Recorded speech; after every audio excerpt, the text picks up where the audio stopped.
30 janvier 1944. Tête de pont d'Anzio, Italie. Le crayon tremblait dans la main de Hedman Vera Hoffman alors qu'il s'appuyait contre le mur de béton de son bunker de commandement, enregistrant ce qu'il venait de voir à travers le périscope d'observation. Les Américains possèdent une artillerie d'une puissance inimaginable. Le bunker Louisa n'existe plus. 4 pieds, 1,2 m de béton armé disparu en un instant. À travers la fumée et la poussière, il pouvait voir le cratère à l'endroit où le point d'appui était resté pendant 8 mois. Le bunker, classé pour résister aux impacts directs des obus de 210 mm, selon les normes d'ingénierie de la Wehrmacht, avait été effacé de l'existence par un seul tir d'un canon super lourd américain tirant au-delà de la portée visuelle. 32 hommes de la 3e division Panzergrenadier avaient disparu avec des tonnes de béton et d'acier. L'arme responsable était le M1 Howitzer de 240 mm, faisant ses débuts au combat avec le 697e Field Artillery Battalion. Ce que Hoffman et des milliers de défenseurs allemands découvriraient dans les mois à venir était que toutes les hypothèses sur la guerre de fortification étaient devenues obsolètes du jour au lendemain. L'armée américaine avait déployé une arme qui pouvait transformer le bunker le plus solide en tombe avec une précision mathématique. Le M1 Howitzer de 240 mm est issu d'une étude de l'US Army Ordnance de 1940 qui était parvenue à une conclusion sans équivoque. L'artillerie américaine existante ne pouvait pas vaincre les fortifications européennes modernes.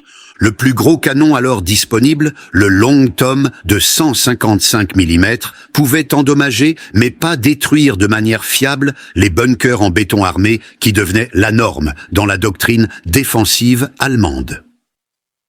Les spécifications demandées semblaient impossibles. Une arme mobile tirant un obus de 360 livres, 163 kg, sur plus de 14 miles, 22,5 km, avec une précision suffisante pour toucher des bunkers individuels capables de pénétrer 6 pieds, 1,80 m de béton armé. L'ensemble du système devait être transportable par des véhicules militaires standards. Contrairement aux canons sur voie ferrée massifs de la Première Guerre mondiale, ce qui émergea de l'arsenal de Watervliet à New York fut un chef-d'œuvre d'ingénierie. Pesant 64 700 livres, 29,3 tonnes en position de tir, le M1 nécessitait un équipage de 14 hommes et pouvait tirer un obus toutes les 3 minutes en fonctionnement à efficacité maximale. Le tube seul pesait 23 000 livres, 10,4 tonnes, et mesurait 35 pieds, 10,6 mètres de long, nécessitant un transport spécialisé sur un wagon à 6 roues. Le temps de mise en place était en moyenne de 8 heures, incluant le creusement d'une fosse de recul et l'assemblage à l'aide de la grue spécialisée M2 qui accompagnait chaque arme. La production commença en novembre 1942 avec 6 modèles pilotes. En 1944, l'arsenal de Watervliet avait atteint un taux de production de 13 canons par mois, fabriquant finalement exactement 315 unités avant l'arrêt de la production en août 1945. Chaque canon coûtait 380 000 $, l'équivalent de 12 chars Sherman, mais leur valeur stratégique s'avérerait inestimable. Les 697e et 688e Field Artillery Battalions arrivèrent à la tête de pont d'Anzio en janvier 1944, apportant les premiers M1 240 mm au combat. Le 14e Panzerkorps allemand avait transformé les collines environnantes en un système de forteresse avec des bunkers imbriqués, commandant chaque approche des positions alliées. Le 30 janvier 1944 à 14h30, le 697 tirait le premier obus de 240 mm au combat, ciblant un poste d'observation allemand sur les collines d'Alburny. L'obus parcourut 23 000 yards, 21 km, sur plus de 13 miles, 21 km, et marqua un coup direct. Le bunker, ainsi que son équipement d'observation et son équipage, cessèrent d'exister.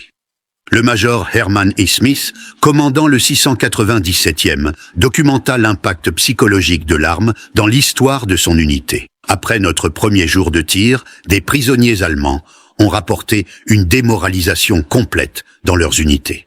Ils parlaient d'obus séismes qui faisaient trembler le sol à des centaines de mètres autour de l'impact. Beaucoup refusaient d'occuper les bunkers après avoir été témoins de nos frappes. Les mathématiques de la destruction à Anzio furent précisément enregistrées. Obus tirés, 2847. Bunkers engagés, 67. Bunkers détruits, 61. Obus moyens par bunker, 4,8. Portée maximale atteinte, 25 100 yards, 23 km. Le journal de guerre de la 715e division d'infanterie allemande, capturée après la libération de Rome, notait « L'artillerie super lourde américaine rend nos positions fortifiées intenables. Les pertes causées par des obus uniques dépassent celles de bombardements conventionnels prolongés. » La percée à Monte Cassino en mai 1944 démontra la capacité du howitzer de 240 mm à briser les positions défensives les plus coriaces.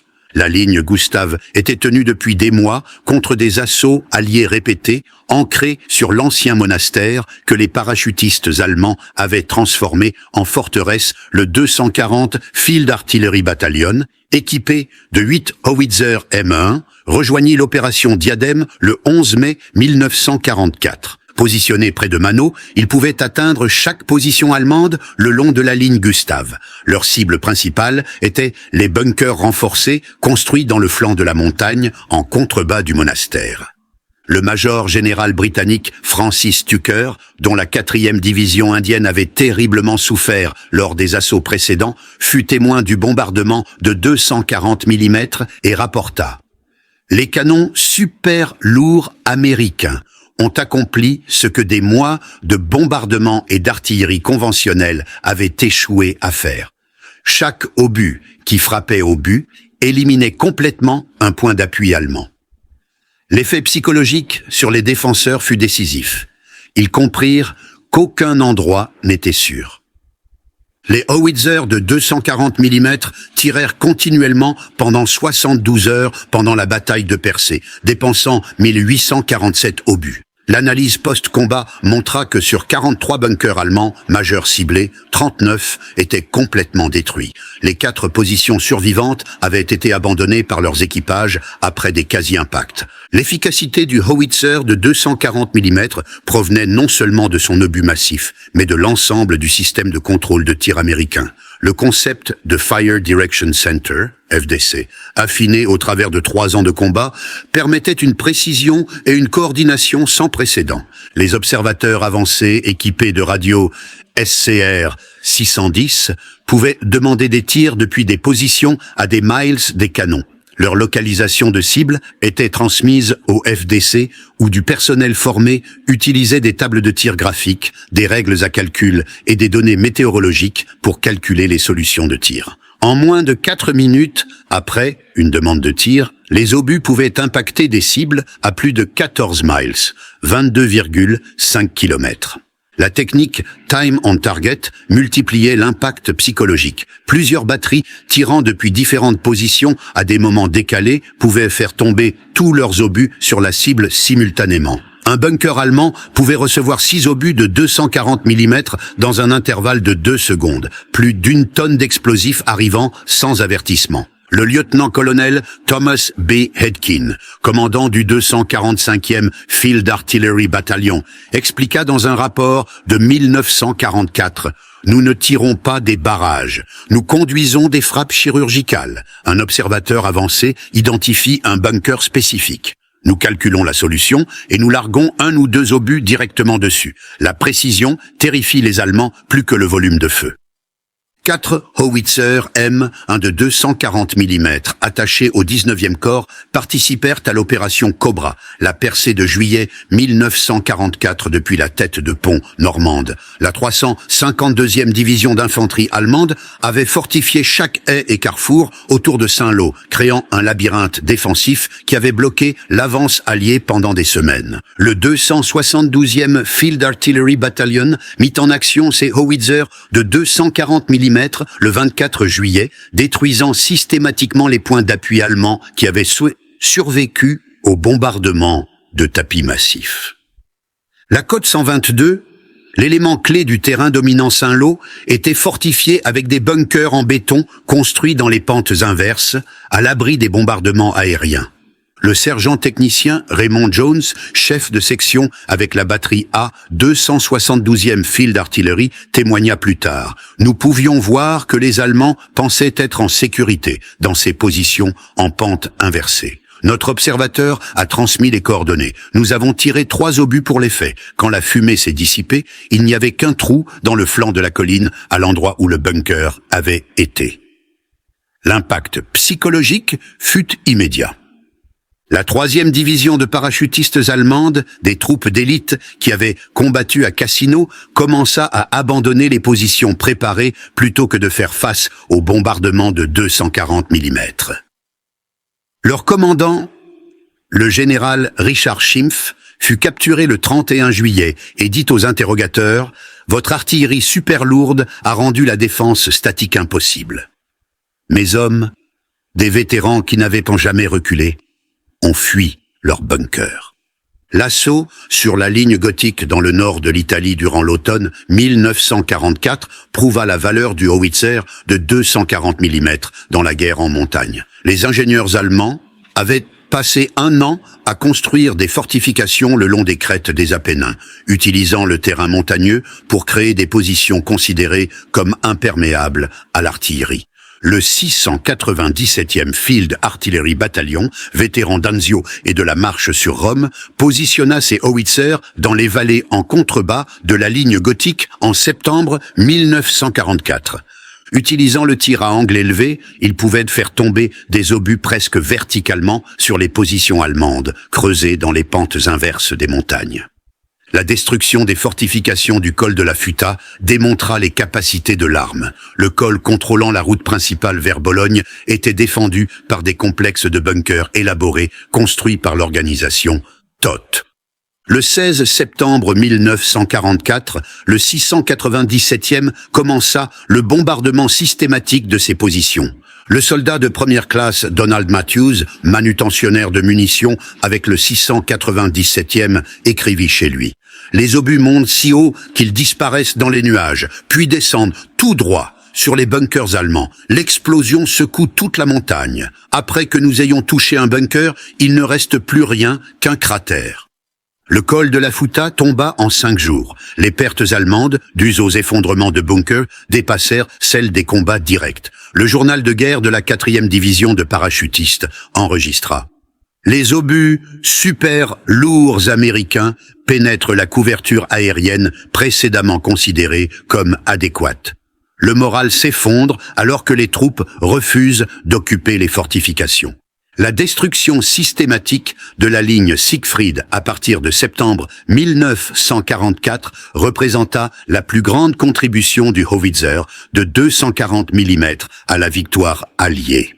Le West Wall s'étendait sur 390 miles, 630 km, des Pays-Bas à la Suisse, comprenant plus de 18 000 bunkers, blockhouses et positions fortifiées construites entre 1936 et 1940. Le 265e Field Artillery Battalion amena ses Howitzer M, un sur la ligne Siegfried, près d'Aix-la-Chapelle, en septembre 1944. Les fortifications auxquelles ils firent face étaient redoutables. Des bunkers de type 10, avec des murs de 3 à 4 pieds, 0,9 à 1,2 d'épaisseur, des bunkers de commandement avec des murs de 8 pieds, 2,4 mètres centimes.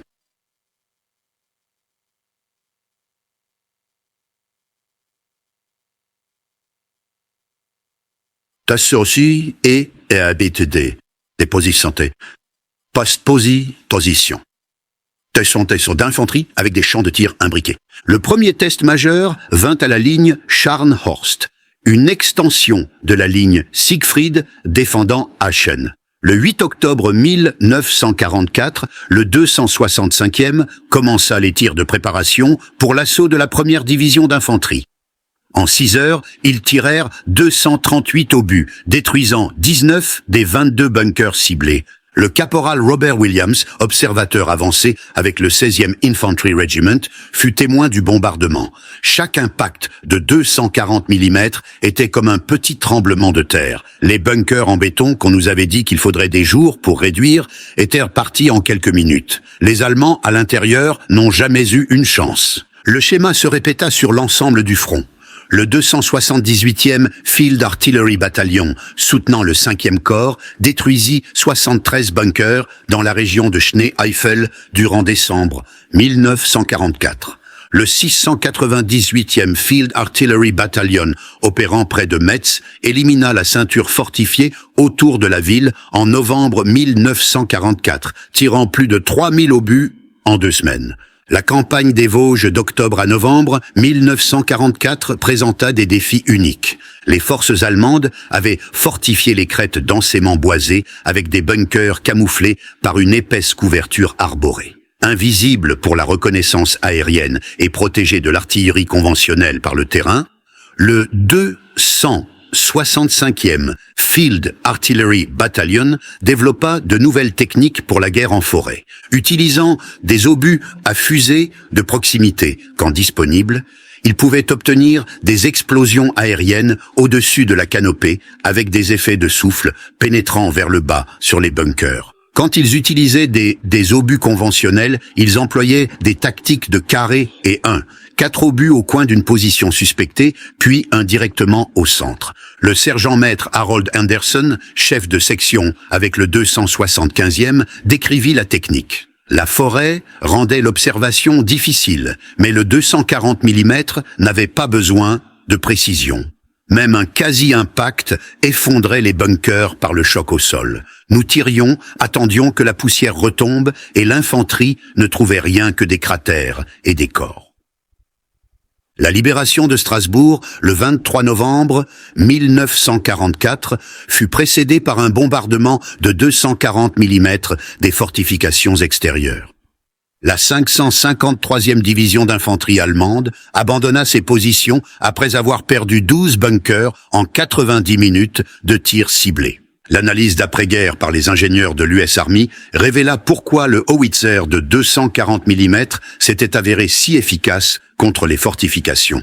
L'obus perforant le béton, désigné M17, utilisait un capuchon en acier trempé soutenu par 360 livres, 163 kg de masse voyageant à 2300 pieds par seconde, 700 mètres par seconde. Cela délivrait approximativement 2,8 millions de pieds-livres, 3,8 millions de joules d'énergie cinétique sur une zone d'impact de moins de 20 pouces carrés, 129 centimètres carrés.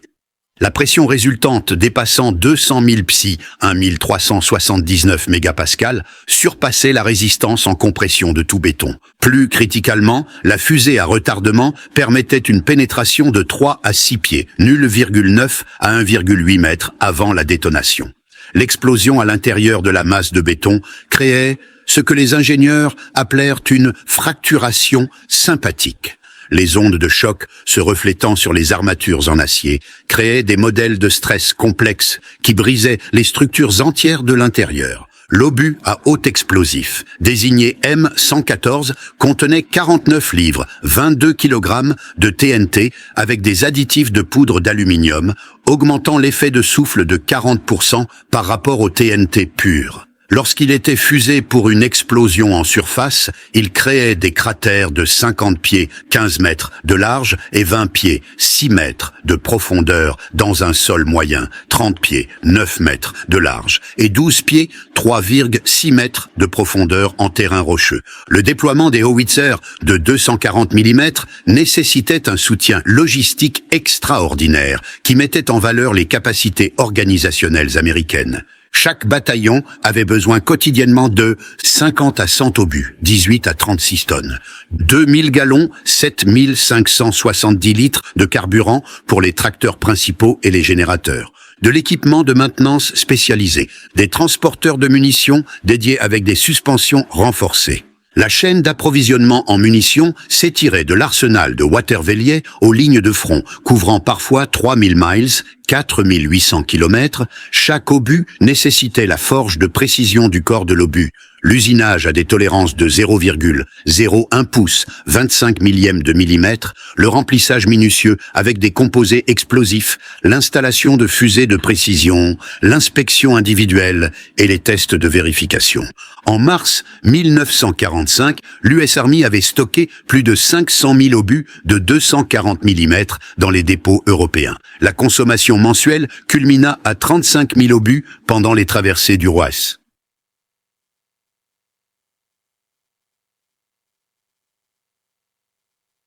Cela représentait une capacité industrielle que l'Allemagne, le Japon ou même l'Union soviétique ne pouvaient égaler.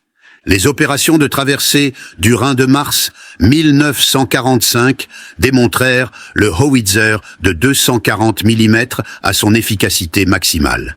L'opération Plunder, la traversée méthodique de Montgomery les 23 et 24 mars, fut précédée par la plus grande préparation d'artillerie de la guerre à l'Ouest. Le 12e corps américain contribua avec 12 howitzers de 240 mm au bombardement. La cible était la zone fortifiée de Wesel, où la 84e division d'infanterie allemande avait construit des systèmes de bunkers élaborés le long de la rive Est.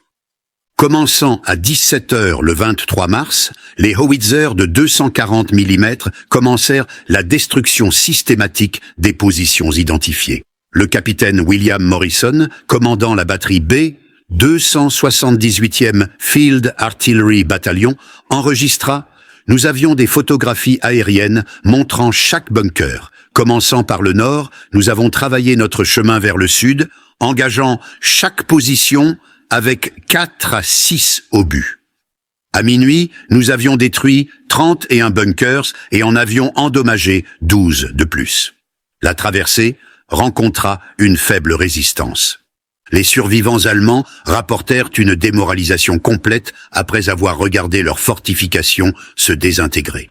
Les rapports de force de la 84e division montrèrent 2400 pertes dues à l'artillerie seule, la plupart provenant d'effondrements de bunkers. L'encerclement du groupe d'armée B dans la poche de la Ruhr du 1er au 18 avril 1945 vit les howitzers de 240 mm réduire les installations industrielles converties en forteresses. Les forces allemandes avaient fortifié des usines, utilisant des structures industrielles en béton armé comme position défensive. Le 698e Field Artillery Battalion soutint la réduction du secteur nord de la poche. Les aciéries Krupp à Essen, fortifiées avec un renforcement en béton supplémentaire, furent ciblées le 9 avril. Les obus de 240 mm transformèrent les bâtiments d'usines principaux en gravats tordus. Le sergent d'état-major James Peterson, observateur avancé avec le 313e Infantry Regiment, fut témoin de la destruction. Ce n'étaient pas des bâtiments normaux, c'étaient des forteresses industrielles avec des murs de 3 pieds, nouveaux centimètres d'épaisseur. Les obus de 240 mm les traversaient comme du papier de soie. L'effet psychologique sur les défenseurs fut total.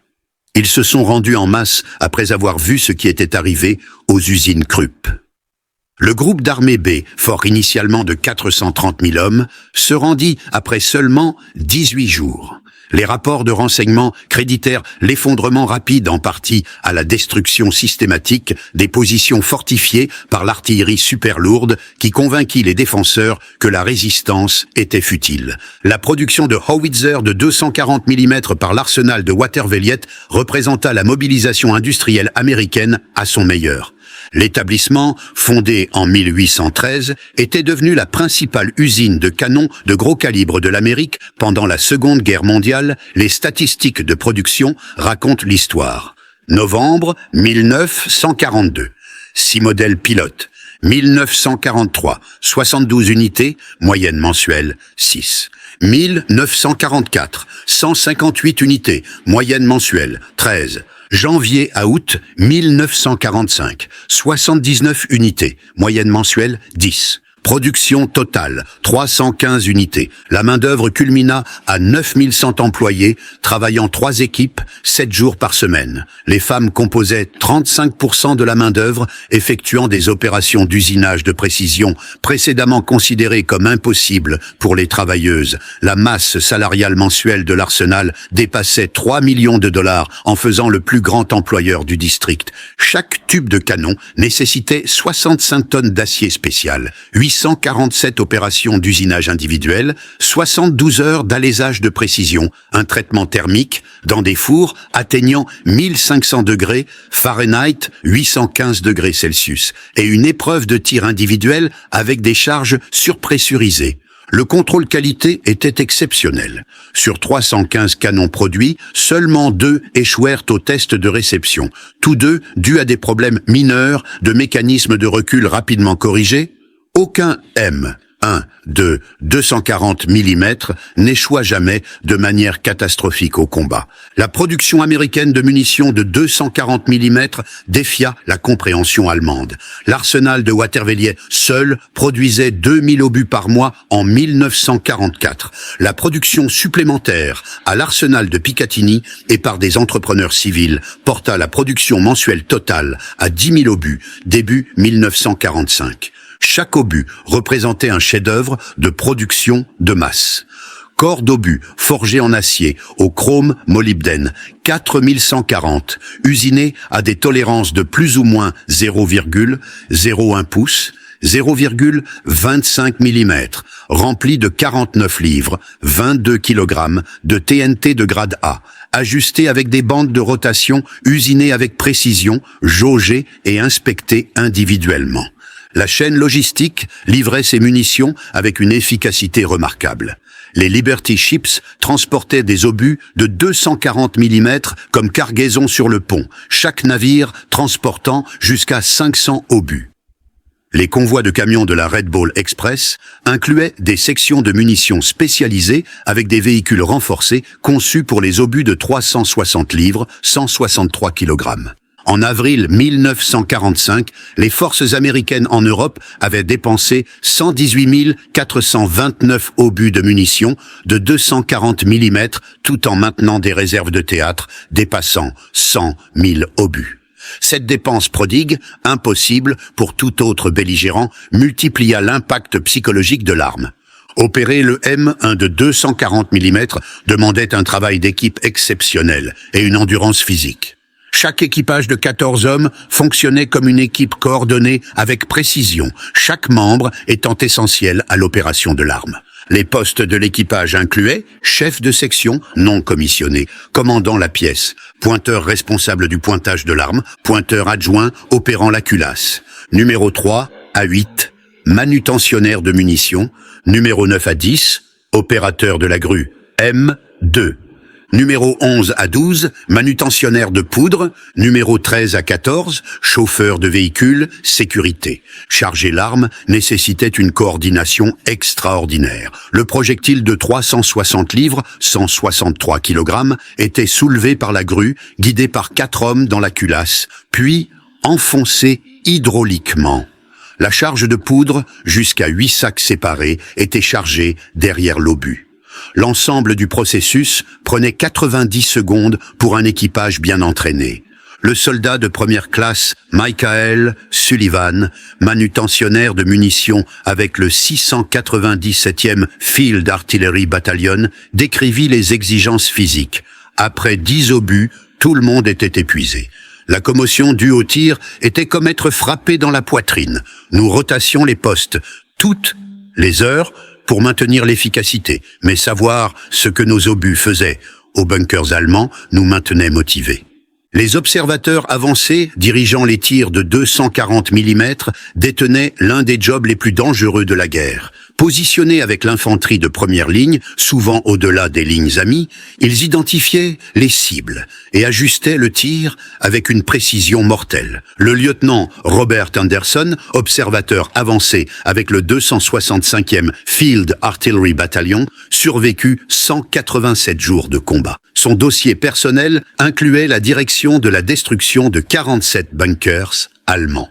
Dans une interview de 1985, il réfléchit. Appeler le 240 mm était comme invoquer le marteau de Thor. J'identifiais un bunker. Radio, les coordonnées, et, minutes plus tard, il cessait d'exister. Le pouvoir était enivrant, mais sobre. Chaque obus pouvait tuer des douzaines de soldats ennemis.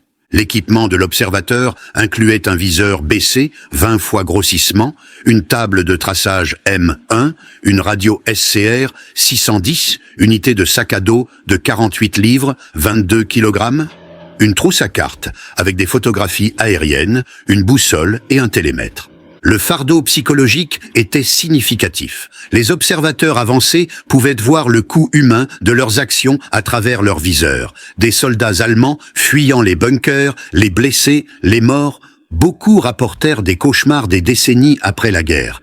Les documents allemands capturés et les interviews d'après-guerre révélèrent la terreur inspirée par le bombardement de 240 mm. L'expérience de la Wehrmacht en combattant les soviétiques, qui comptaient sur des barrages d'artillerie de masse, ne les avait pas préparés à la puissance de feu de précision américaine.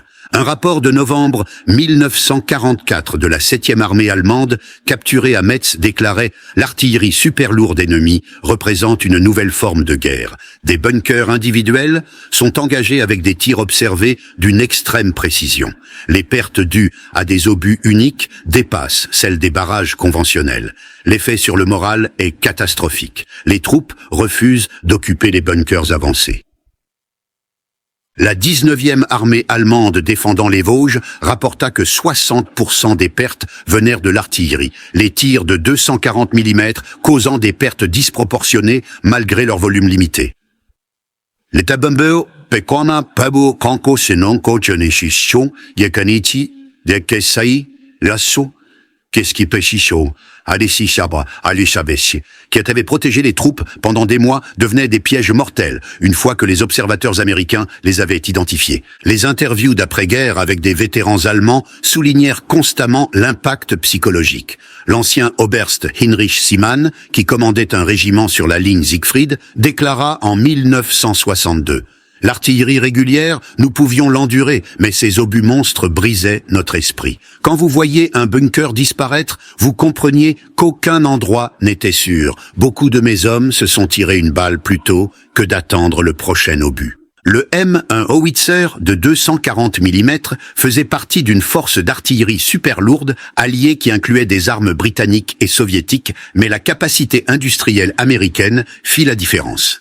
Comparaison des chiffres de production, USM1 de 240 mm, 315 unités. British BL, 7,2 pouces. Howitzer, 36 unités. Soviet mortier de 280 mm BR5, 47 unités. German Cannon sur voie ferrée, 24 cm, K3, 8 unités. L'avantage américain résidait non seulement dans la quantité, mais dans la mobilité et les opérations soutenues, alors que les canons super lourds allemands et soviétiques nécessitaient un transport ferroviaire ou une préparation de sites extensives. Le M1 pouvait être remorqué lentement par des véhicules chenillés et être déployé n'importe où avec un terrain adapté. Les observateurs britanniques louèrent constamment l'artillerie super lourde américaine. Le major général Sidney Kirkman, commandant de l'artillerie pour le 13 corps, écrivit « Le howitzer américain de 240 mm a accompli ce que nos propres canons lourds ne pouvaient pas faire. » La destruction systématique, rapide, des positions fortifiées. À Cassino, ces armes furent largement responsables de la percée. Alors que les forces alliées avançaient en Allemagne proprement dite début 1945, le howitzer de 240 mm continua son travail destructeur. Chaque ville allemande désignée comme forteresse par Hitler fit face à un bombardement systématique par l'artillerie super lourde. Le siège d'Aschaffenbourg du 25 mars au 3 avril 1945 démontra les capacités de l'arme en combat urbain. La 36e division d'infanterie allemande avait fortifié la ville médiévale, barricadé les rues et converti les bâtiments en points d'appui. Le 265e Field Artillery Battalion positionna 4 howitzers de l'autre côté du fleuve principal, détruisant systématiquement les positions défensives. La précision était remarquable. Les observateurs avancés pouvaient placer des obus de 240 mm à travers des bâtiments spécifiques sans endommager les structures adjacentes. Cette destruction sélective convainquit de nombreux commandants allemands de se rendre plutôt que de voir leur ville rasée. La capture de Nuremberg du 16 au 20 avril 1945 vit 3 bataillons de 240 mm en action. Les fortifications médiévales renforcées de béton moderne s'effondrèrent sous le bombardement. Le 698e Field Artillery Battalion détruisit 8 bunkers majeurs dans les anciens murs de la ville en 4 heures de tir le 19 avril. Quand l'Allemagne se rendit le 8 mai 1945, les howitzers américains de 240 mm avaient apporté une contribution décisive à la victoire. Les statistiques finales de l'US Army Ordnance. Total des obus tirés sur le théâtre européen, ETO, 118 429. Bunkers, fortifications engagées, 3847. Confirmés détruits, 3114, 81%. Endommagés au-delà de l'usage, 489, 13%. Obus par cible détruite, 38 en moyenne. Portée maximale atteinte au combat, 25 255 yards, 23,1 km. Remplacement de tubes de canon requis, 23. Défaillance catastrophique, 0. Le coût humain infligé par les tirs de 240 mm est plus difficile à quantifier. Les archives allemandes, souvent incomplètes, suggèrent 15 000 à 20 000 pertes directement dues au bombardement de 240 mm, avec des pertes psychologiques doublant possiblement ce chiffre. L'expérience de combat conduisit à des améliorations continues dans l'emploi du howitzer de 240 mm. Les premières opérations révélèrent que le temps de déploiement de 8 heures limitait la flexibilité tactique. En 1945, les équipages expérimentés avaient réduit le temps de mise en place à moins de 4 heures grâce à des procédures et un équipement amélioré. Le développement de régleuses de fusée mécanique augmenta la cadence de tir d'un obus toutes les 3 minutes à un obus toutes les 2 minutes pour les opérations soutenues. Les formulations de poudre améliorées étendirent la durée de vie du tube de 500 à 800 obus entre les remplacements. L'innovation la plus significative fut l'intégration de la reconnaissance photographique avec la planification des tirs. En 1945, les observateurs avancés recevaient des photographies aériennes annotées, montrant chaque cible potentielle numérotée et quadrillée. Cela réduisit le temps de traitement des missions de 10 minutes à moins de 4. Bien que ce récit se concentre sur les opérations européennes, les howitzers de 240 mm virent un service limité dans le Pacifique. 6 armes soutinrent la campagne des Philippines, détruisant les fortifications japonaises sur Corregidor en février 1945. Les obus perforant le béton se révélèrent particulièrement efficaces contre les fortifications en grotte japonaises, scellant les entrées et causant des pertes par commotion profondément à l'intérieur des montagnes. Des plans existaient pour un déploiement extensif de 240 mm dans l'opération Downfall, l'invasion du Japon. L'US Army projetait des besoins pour 100 howitzers pour réduire les fortifications de la patrie japonaise. La reddition du Japon rendit cela inutile, mais des officiers japonais capturés admirent plus tard que leur plan défensif n'avait pas tenu compte des capacités de l'artillerie super lourde américaine. Les historiens militaires considèrent le M, un howitzer de 240 mm, comme une arme révolutionnaire qui changea fondamentalement la guerre de siège, sa combinaison de mobilité, de précision et de puissance destructive rendit les fortifications traditionnelles obsolètes. L'histoire officielle de l'US Army conclut, le howitzer de 240 mm fournit aux forces terrestres une capacité précédemment réservée au tir naval ou au bombardement stratégique. Il pouvait détruire n'importe quelle fortification avec une précision chirurgicale, affectant profondément à la fois les dimensions physiques et psychologiques de la guerre. Les observateurs soviétiques ayant eu accès aux fortifications allemandes capturées furent particulièrement impressionnés. Le maréchal Vassili Chouikov, qui avait commandé à Stalingrad, examina les bunkers détruits de la ligne Siegfried et commenta Les Américains ont trouvé la solution aux fortifications modernes, non pas la masse, mais la précision, un canon accomplissant ce qu'une centaine des nôtres ne pouvaient pas. La terreur inspirée par le bombardement de 240 mm laissa des cicatrices psychologiques durables. L'Association des vétérans allemands documenta des taux élevés de phobie spécifiques parmi les survivants. Sismophobie, peur des vibrations, 73% des survivants de bunkers. Claustrophobie, 67%. Phonophobie, peur des sons forts, 89%. Le docteur Hans Müller, traitant des vétérans à Munich durant les années 1950, identifia le syndrome du bunker, un complexe de symptômes incluant cauchemars, attaques de panique et incapacité à entrer dans des structures en béton. Ces recherches suggérèrent que la soudaine et complète destruction de positions supposément sûres créa des modèles de trauma uniques. Les vétérans américains portèrent aussi des fardeaux psychologiques. Les observateurs avancés rapportèrent des rêves récurrents sur les demandes de missions de tir. Les équipages de canons décrivèrent des dommages auditifs, permanents malgré l'équipement de protection. La sensation physique du tir, le choc au sol, la compression thoracique et le son écrasant restèrent vivaces des décennies plus tard.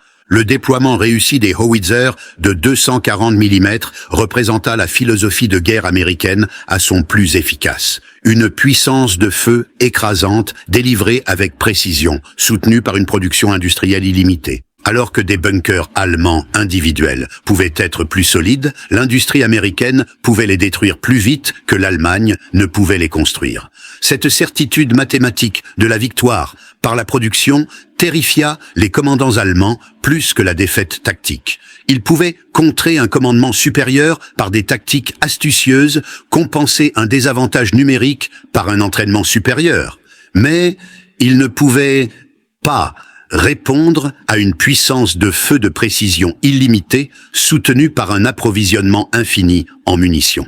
Le Howitzer de 240 mm était finalement une manifestation de la démocratie industrielle américaine, vainquant le totalitarisme européen. Des travailleurs libres à Détroit, Pittsburgh et Watervliet produisirent des armes qui détruisirent des fortifications construites par le travail esclave. Le triomphe n'était pas seulement militaire, mais moral, la preuve que les sociétés démocratiques pouvaient rassembler un plus grand pouvoir que les dictatures.